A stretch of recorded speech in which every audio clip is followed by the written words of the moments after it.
The way you react to what your kid says when they say something shocking will communicate to them whether they are going to be okay sharing difficult things with mom and dad. So when they say, hey, so-and-so at school today talked to me about, and fill in the blank with whatever shocking thing it is, or, hey, I need to tell you that, I saw this on the internet yesterday. When we freak out in that moment, we're communicating without saying it.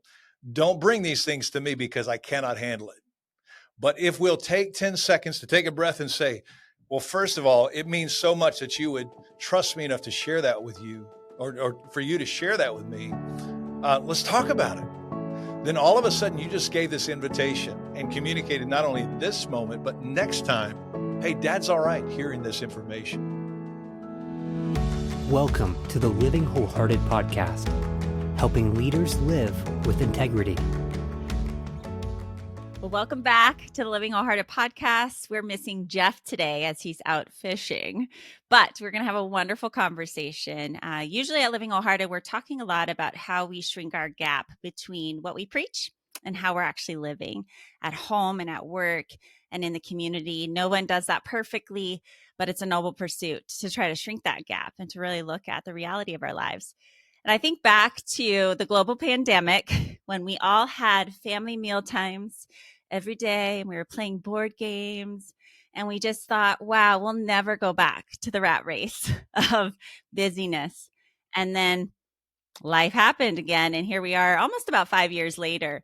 And I think it's the number one thing people are saying again is we're just so busy. So today we're going to talk about how do we really slow down and integrate our values of having a mealtime with our families, especially for many of you who are such high capacity leaders, really helping and doing so many wonderful things in the community. But how do we actually give the people we say we love the most the best of ourselves? So we have Ryan Rush with us today. He is a PhD who serves as a pastor at Kingsland Baptist Church in Katy, Texas. It's a congregation of about 5,000. He's also an adjunct professor over at Liberty University and teaches at the doctorate level with the family counselors at the Dallas Theological Seminary. He's doing a lot around theology and family, and he's written a wonderful book. He's got several others, but his latest is Restore the Table, Discovering the Powerful Connections of Meaningful Mealtimes. Welcome, Ryan. Tara, what an honor to be with you. Thank you for having me. We're so glad. This is such an important topic. So I'm excited to get to have such a deeper conversation around the importance of mealtime. But before we dive there, why don't you tell us just a little bit about you and even your story? You're a leader, and it's important for us to understand a little more about the who before we continue to move forward in the what. That's a great call. So I've been married to Lana for, 33 years now. She's put up with me. We're so blessed. We have 3 daughters, 30, 28, and 17, about to be 18. So that's the Rush house. Our youngest daughter is a big part of our story, and I talk about some in the book, but has special needs, has a rare genetic syndrome. So she's nonverbal, mostly hearing impaired, and has kind of set us on a little bit of an adventure in life and taught us so much. So we're so grateful for Lily. In fact, they were just in here a moment ago before I went on and got to hang out with them. And we had a little, I don't recommend this. Maybe this is hypocritical because I'm talking about mealtimes, but we had an ice cream lunch. We had ice cream for lunch. I love that. Okay. So every now and then you got to go crazy at the Rush house. We didn't say the quality of the mealtime matters.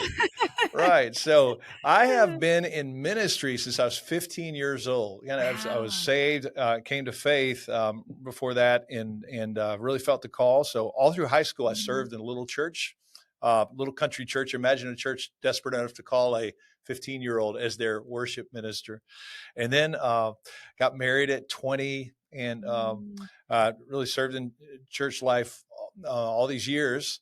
And so my passion, my heartbeat is really helping people to see the home as the primary hub of discipleship, that parents have influence like no one else on earth. And that really led to kind of the foundational idea of using the table for what I believe Scripture has meant it to be. And have we forgotten the power of mealtimes? I love it. Well, many, many years serving in the church and being a pastor has a pull on you in so many unique ways. Talk a little bit about how you, in your own personal journey, how did you start to integrate mealtime in the reality of all the demands on your life? Even before I discovered that, Tara, it's a really good question because if I go back to my own childhood and kind of being shaped, I had kind of a tale of two childhoods. Prior to the sixth grade and before, my parents both worked really hard. And they were great people. I mean, I had a good upbringing. It wasn't terrible, but they were just never home. We ran everywhere. Mhm. And when faith became a part of our story, everything sort of slowed down. Didn't mean it was perfect, and they still worked hard. They were very intentional about carving out some time. And so, like from seventh grade on through my life, had these incredible memories of growing in faith along with my parents and my sister that were foundational for me. My parents were very intentional about welcoming other people to the table when I was growing up and uh, practicing hospitality with our neighbors. And so that was a big part of who I was. And I was fortunate to marry a lady who is also passionate about welcoming people to the table. So long before it became a strategy at our church or anything written down, it just became a natural part of our lives that was very meaningful. Mm, I love it because you're speaking about the modeling that happened in your own home. So it just was Mhm. part of your DNA. Then you happen to marry someone who also valued that. But you see the stark difference of just never sitting at the table before sixth grade and what that can feel like and be like for a Right. kid is very clear for you. Right. And like a lot of people probably listening or watching, Tara, I don't think people intend to say, we're just not going to share meals together. Everybody kind of inherently knows that this is special. We usually can remember some special times around the table. It's just we get busy and I think we forget the importance of it. So we think, well, we'll just do that when we have a chance. And then when you push pause and ask somebody, when was the last time you sat down as a family for longer than a half hour with no technology? That's what catches. And then all of a sudden, it's hard to remember, right? It's really hard to remember. And to your point, it actually has to be really intentional. It's not just going to happen Right. when we're like, oh, when we have time. But oftentimes Mhm. that time never shows up unless you make it a part. Right. So you talked about a strategy and kind of a real intentional process that you went through in your church community. So talk a little bit about that Yeah. and what you saw as you started to see families do mealtime together. It was really incredible, Tara. So I've been the pastor of the church where I am serving now for a decade. When I first got here, really wanted to share the passion that I had in a tangible way for equipping the parents to do that. Not that parents don't Mhm. care about their kids, but very often in our culture, we have a tendency to kind of outsource the raising of our Mhm. kids unintentionally to other people, to coaches, to teachers, to pastors. And no one can take the place of mom or dad. We know that. We know that scientifically, socially now. No one takes the place. So I wanted just a step that we could take that almost anybody could do that could be an easy win. And I'll be honest with you, when we first did this, it wasn't as though I thought this was going to be the most important thing we ever did. I just greatly underestimated the impact it would have. So I Mm. challenged our church family to take 40 days and make a commitment to 5 meaningful meal times a week with the ones they loved. The reason I used that language is I knew that we had single adults in our church and some senior adults who lived alone. And I wanted them to also actively find some people to sit around the Mhm. table or for other families to invite them to the table. That was it. We had very few ground rules. We said you might want to, talk about spiritual things when you're around the table, but just those simple parameters, just 5 meaningful meal times a week. They could be breakfast, lunch, dinner, anything. Had profound results. I couldn't believe Mm. it. I kept hearing stories about marriages that were going south, starting to be reconciled because they were dealing with things they hadn't faced in the past, with kids actually asking for more time from their parents or revealing some burdens Mm. they were carrying that they hadn't shared, because they'd just been isolated and no one knew it. And so it was a turning point for a significant number of families in our church. So much so that just about 9 months ago, a decade later, we did it again and sort of heard the same reports. It's just incredible to see what a simple mealtime can do. Just providing that concentrated time to look at each other eye to eye, not at our phones, Right. or TV, right? TV dinners, Yep. and to be able to just create space and margin. You start to see relationships transform. I mean, in no formal, Right. we're not, Yeah. having to do a Bible study or intentionally talk. You're just allowing the space to eat and Exactly. So, be together. Tara, I say in the book, but this is how simple it is. It's painfully simple. There are three tenets to what I would call a meaningful mealtime. Number one, it's scheduled. You have to make a plan or it doesn't happen. It usually does not. There'll be a TV show on or somebody will be doing something else. So Mhm. find 5 times a week. It could be a couple of breakfasts. It could be lunch. It could be popping the back of the minivan on the way to ballet practice. There were a Ah. lot of different ways we found meaningful meal times. It's scheduled, it's special. And by special, I don't mean that it's a 4-course meal. I mean that you set aside the other priorities. Everybody's involved in the same conversation. So maybe you Mm, have some unified way to bring a talking point to the table. But the most important way you make it special is what you alluded to. The phones are turned off, the mm. media's turned off, television, that sort of thing. And it's amazing if you just do that one thing, how special the meal becomes. And the third is it's spiritual. And it doesn't Mm. have to be a devotion. In fact, I could tell you some stories. It really didn't, that sort of backfired with us, but just inviting God to the table, praying as a family, and then maybe talking about one thing spiritual from the day is transformational. That's it. I mean, anybody can do this. And the discipleship that happens there is to kind of be able to see God working throughout your day and then to be able to Yeah. confess that out loud or to share that. And we learn from each other when we talk about what God's doing. So I love that question. Actually, I'm going to take that to my own family of what's one thing you're learning or what God's doing. Right. I do think you said something that I want to go deeper with if you're willing to Okay. share. You said Sure. it doesn't always have to be like a devotional or Mhm. anything overtly spiritual, and that's backfired for us. What do you mean by that? Because I do hear stories sometimes when parents put too many expectations on what dinner Right. time's going to be. No, that's a really good question, Tara. So when I was raising my girls, remember I was a pastor all this time. So it was all being in a pastor's families. My girls will tell you it was great. It wasn't like I don't think they lived with a bunch of pressure or stress to be different.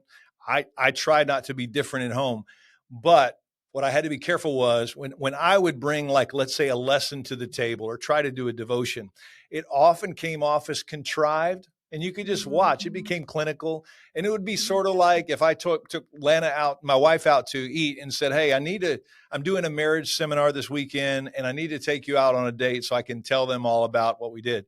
It would not quite have the same power effect. And so that was our own story. But I think a lot of people can understand how it can get real mechanical really quickly. And it's not necessary. It can be so organic when we would say things as painfully simple as, what's the hardest thing you had to deal with this week? Or, when you think about God, what's the first thing that comes to mind? What do you appreciate the most? Or what are you thankful for? Sometimes it would be that simple. We just go around the table. It might be a current event. We'd say, hey, what do you think about this? Especially as they grew into the teen years. And so we touch on that and just ask, well, let's look through the lens of what we know to be true from Scripture. And how does that change how we see this versus maybe what we see on the news? And that would be it. Wow, And that was that's enough. great. So I hope that's freeing for people. Like you Yeah. really don't have to rehearse this or have props or anything like that to make an impact on your kids. Yeah, they want to get to know us as people, and we need to have time to get to know them as people. You said Right. earlier, like kids will start sharing things that they normally wouldn't share because they often just think mom and dad don't have a lot of time, or they have their own burdens, or they don't know when and where to insert this heavy bomb Right. about, I'm struggling in school. So I love that piece. You said about the backfire. One thing for us is we asked the question. We would kind of throw out a scenario, and then our girls, we'd all talk about it. What happened for Jeff and I is we started moving into lecture mode. It Right. was like our one time to have our girls' attention, and so it was hilarious because at one point my youngest said, "Hey, could we kind of back off from the really heavy conversations at the Right, dinner right. table and make it more fun. And so that was really helpful because it doesn't always need to be Sure. so, But you can deep. have those conversations about what ifs without going, just making it weird. There are some old books. I'm sure they're still out there. You remember the sticky situations books? I don't know whether Focus on the Family did Yeah. those or what, but there used to be some sticky situations books, and you can make up your own if you're a parent. But just the idea of, okay, you're at a friend's house for a slumber party, and somebody pulls a 6-pack out of their bag, and what are you going to do? So we talk about those things. But to your point, I think that there's two secrets that we learned as our girls were growing up. One of which, the older our girls got, the more we led with questions. You can take a conversation almost anywhere without it being weird with questions. Oh, well, help me unpack that. What you just said. How did you feel about that? Well, what do you think about what you saw in the show, if we were talking about a television show?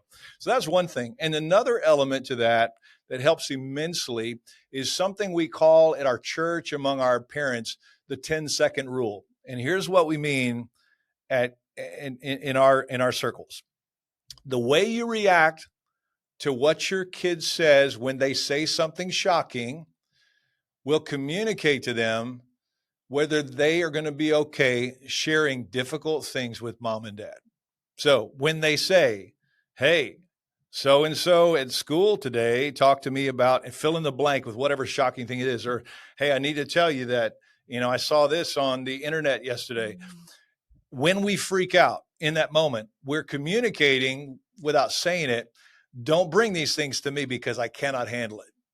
But if we'll take 10 seconds to take a breath and say, well, first of all, it means so much that you would trust me enough to share that with you, or for you to share that with me. Let's talk about it. Then all of a sudden you just gave this invitation and communicated not only this moment, but next time, hey, dad's all right hearing this information. So I love what you said. There's an art to moving past the contrived and moving past lecture mode that we all, naturally, we want to help our kids tend to get into. Yeah, it's a pool. And I just confess that because I think the perceptions of those of us who do this on a regular basis, I'm a marriage family therapist, Yeah. Jeff, we're talking about this all the time, but we're normal people at the same time, and parenting can, we just have reactions, to your point. So we have to learn to Right. regulate those to create safety. So our kids go, mom and dad can handle this. Yeah. And to your point, I'll take it even further, is how we handle those things really does communicate to how they think or perceive God handles things. Wow. That's so true. And right. Mhm. So if we're able to hold their heart, then they're going, okay, God's going to love me and walk with me through this. And they'll bring it to him more often. Yeah. That's long-term discipleship, but just in the short run, I love not, that. don't want to put too much pressure on us parents. Well, that's But true. And so, and this is maybe a forced segue, but I don't think so. I would say I can't overstate the difference between having that conversation across a living room on a difficult topic, or having the conversation while you're eating a casserole, love it. and it's just casual. It totally brings the barriers down, and it's so much less weird to talk about what's going on in the world or in their hearts when you're just having a meal. So I love it. You use keep that time. using the word weird, and I'm like, yeah, you're right. We just don't want to make this a weird thing. Otherwise, our kids won't enjoy it. Yeah. People won't want to come over if it's always weird. So I love it. It's good. Okay, let's talk a little bit about. You said having family time, 5 meals intentionally together, but also inviting people to the table. Mm-hmm. So you had spoken in your book a little bit about a time in Africa and kind of learning about when you bring people together from a lot of different backgrounds and what that taught you. Let's bring that into the conversation. What that be like to invite people to the table? So we have a partnership with a wonderful group of people in Somaliland, Africa. Somaliland is often confused with their neighbor that they fought for independence from, Somalia. Somaliland, wonderful people, free nation, but they're 100% Muslim as far as when you look at the Joshua Project or any of the websites, what have you. There are no Christians in Somaliland. And yet, because they have not been really, they have a nuanced political situation, haven't been recognized by the UN. They are they have a very difficult economy. So they're quite open to outside help, and they desperately need schools and other facilities. So we are working over the last few years with a group that is on the ground in Somaliland. They're very aware that we're Christians. We've told them we have a shared value of education, so we're not trying to sneak in the back door or anything. But we just recently built our second school. But the first school is what I wrote about in the book. And it was out in the middle of nowhere where these kids had no access to education.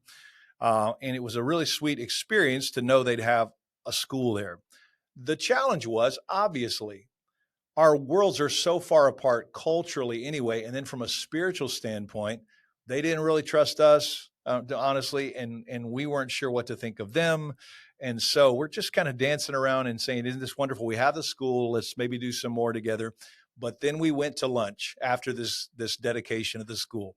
And we had about 20 people around the room, 5 of whom came with me, a wonderful couple that are some of our best friends who'd lost their son in a tragic accident a couple years before. And so that we dedicated the school in their son's name. And I'm sitting next to the governor of the state in Somaliland, the director of education for the country, and they don't know what to think of us. So we sit down and we have all these dishes of various food around the table, and we start to eat. It's one of those things where I'm not even sure what we were eating, but sometimes you don't want to know. But more importantly, as the meal happened, all of a sudden the awkward silence stops, and the guy next to me asks about my family. I share him with that. I ask about his family. Before long, pictures come out. We're sharing pictures of family. And I wanted to know how he got involved in education, and he wanted to understand why we were there. And all of a sudden I looked up over these bowls of mystery meat, and there's this delightful conversation happening across the table, all the way across. It's people like they're old friends. And I just watched in an instant how the miracle of a mealtime broke down barriers that nothing else had done for the last really 6 months as we'd been interacting, preparing for this, or 3 days preparing for that dedication. And all of a sudden we shared this meal. And I thought, how many times did we find Jesus in the Gospels sitting at a table across from those who'd be perceived as enemies, and the barriers coming down? There's something powerful about that. And I do believe, Tara, to your point, that this is not only a forgotten, powerful tool for families, but it's also probably the most effective way that I know today in a postmodern world to connect with people who might be from different worlds, but they live across the street. And so we found that to be true, not only in Africa, where we just built our second school. And by the way, it's the only facility for special needs children in the entire country. Wow. And they named it the Lily Rush as Center for Special Education. They named it for our little girl. So we were pretty excited about that. That's My wife went and dedicated amazing. it not long ago. So we're big believers in breaking down barriers through mealtime. Oh, that is amazing. And I'm celebrating with you. Thank you. Thank you. Yeah, I mean, this was a Jesus thing. He used meals in such a powerful way. We see it in the Old Testament with the rituals and the rhythms of mealtime and breaking bread. So it does make sense that God would have created this rhythm in our lives. We need to eat. And let's talk about how you would do that in a normal, like you said, neighborhood. Sure. Honestly, we live in Oregon. We're always constantly telling our girls about culture. And my oldest just got a chance to live in Costa Rica with people from all over the world. And we were just talking again about the unique pieces of our own childhoods and how we grow up. And Oregon is just a bunch of independent pioneers, right? They left the South. They moved out, they started their own place out in Oregon. So it's still that way today in that neighborhoods. You move in a neighborhood and never know your neighbor. I don't know if that's the case in Texas, but it's part of this getting out, even as believers. Very few people invite others into their home that are friends, let alone much strangers. Right. Yeah. So let's talk about just help families get out of this fear factor Yeah. and the barriers that keep us from inviting people over. That's great. So, Tara, I'm a big believer that God providentially puts us where we are and for a reason. And so we get to be, my neighbors should have a better life because I'm in close proximity than they would otherwise. I hope they don't go home and go, oh my gosh, that guy is next door. So we've tried to be proactive in that way, just to, first of all, be good neighbors. It's the pandemic created a perfect opportunity to just connect in long distance to say, hey, this might be a good time. If you need anything, would you let us know? So that's how we did it. But there are always opportunities maybe to build a bridge in that way and just be a good neighbor. And then again, the power of Mealtimes, what we started to do in our cul-de-sac is just invite people out to the cul-de-sac for basic, like let's just share, would you bring some dessert from your home country, and would you bring your favorite thing from this? And so the barrier went down. So we don't have, to your point, quite the same cultural walls that maybe you have in Oregon. But in Houston, we definitely have that. I would say in most places in North America, that's probably true now because we're just technologically isolated. We don't have to spend the time. We wave when we walk in our driveway or something like that. So what we have, it's a different challenge in West Houston. We have the most ethnically diverse community in America. And that surprises some people. It's mostly because of the international community, because of the oil industry, the petroleum industries that's in West Houston.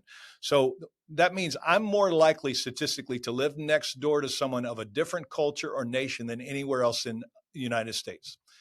My next door neighbors are from India, wonderful Hindu family. Next to them, our neighbors are from UK. They are from northeastern England. So they are Anglican by background tradition, wonderful, sweet people, generally don't attend church. Their neighbors are from China, just got back from 3 weeks in China. Really sweet young couple, don't have any faith background at all. Their neighbors are from Louisiana. And I don't know if you know this in the Northwest, but basically we consider that another country also. And we have a couple from around. So we kind of laugh about this. I mean, we couldn't be from farther worlds apart. And yet we all care about food and life and love. And so we've actually developed a process in our cul-de-sac. It's interesting. We're not the ones even coordinating it now, where once a quarter we have lunch or rather dinner out with our neighbors.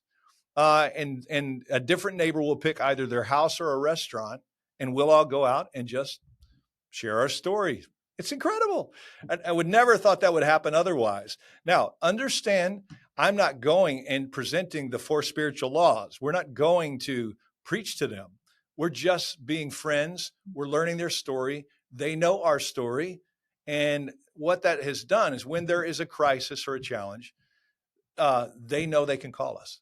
And the barriers are gone. That's the power of a meal. And so I think it can work anywhere. I know I'm biased, but I've seen it work in what I would consider a fairly isolated place where there's even language barriers, faith barriers, all sorts of things. And yet the mealtime breaks down the walls. Beautiful example, a powerful example. And so, yeah, we have all kinds of excuses and reasons why we don't do things. And so I think you've given some challenging thoughts here. I'm going to bring us back home and our rhythms and speak specifically to those that are high capacity leaders and doing amazing things out there in the world. And yet when they get home, they're turning off, right? They're just like, I just want to veg. I need a repair because I've got a big day tomorrow. Give some tips for, again, you've given the why. Why is mealtime important? The miracle of mealtime, to use your words. But help with them to kind of say, how do I start making some shifts and make sure that I do make this a priority? And it's not just a short-term fad in our home, but a consistent new normal that our kids will always just remember and can count on dad or mom being home and present during those meal times. Well, Tara, I appreciate how you worded that. We need to get to the what, the practical nature, but let me just talk about why for one more second, because if somebody is saying I'm exhausted, I don't know that I have the energy to do this at home, I would counter by saying now, from a scientific standpoint, we should not be surprised that science has caught up with what Scripture said all along, but this is healthy. This is vital. When we come home and we turn on the television and veg, that is depleting our energy sources. It's not helping us socially. It's harming just the basic attachment need that we have with other humans. It's not fulfilling us at all. So we have a health reason to do this. And study after study now shows, I mean, you can just go to the search engine and put in meaningful meal times a week, the impact on kids, and you'll find markers that demonstrate help with grades, physical health, fewer mental health challenges, lower suicide rates, and just pretty much all the way down the line. So it matters for that. And it's not just for kids. I think it matters for adults. So once you have that understanding, I hope that makes it easier for people to say, okay, wait a second, this is worth doing. And it's not one of those chores to check off. It's actually something to look forward to. And then once we recognize that the pressure's off to raise the bar, I think one of the worst things that's happened to mealtimes for a lot of families is Instagram, because they see it and they say, oh, well, it's got to be this beautiful layout spread. It's got to look nice. No, it does not. No one cares. Your kids don't care. It could be a healthy frozen thing that you pop in the oven, or it could be takeout. It does not matter. What matters is you find the time to do that. I mentioned in passing earlier, but what if you said, okay, on Wednesdays at lunchtime or right after school, if you have kids at home, we're going to gather and we're going to go have a picnic at someplace on the way to something. So you have to, if you can build in the routines, saying every Monday we have breakfast together, every Sunday at lunch we go out. And so our habit is one of those meals is lunch with my parents, who now are part of our church and live in this area. So we get to have grandparents there and whoever's home of the big girls. So all of a sudden, what seems daunting when you think about 5 meals happens really fast, because I can promise you one thing. The majority of people who are with us today, listening or watching, are eating already. So it's just a matter of saying, let's just coordinate what we're already doing. It's so good. And Jeff and I, at different stages of our family years, we've got, a sophomore and a senior now. Our time is running short and so we could do mealtime pretty regularly when they were younger. And then club sports got in and, all the things, the reasons that families aren't doing regular meal times. So we just switched to breakfast. And it's been one of the things we've been doing in the teen years is everybody gets ready. It means we sacrifice sleep. And I thought that was going to be a problem. And actually, it's not at all, because it's our routine and we all get to come together and we still talk about things that might have happened yesterday. And then if we get dinners in, it's an extra bonus. There you go. And then obviously the weekends provide a little bit more freedom to invite people over.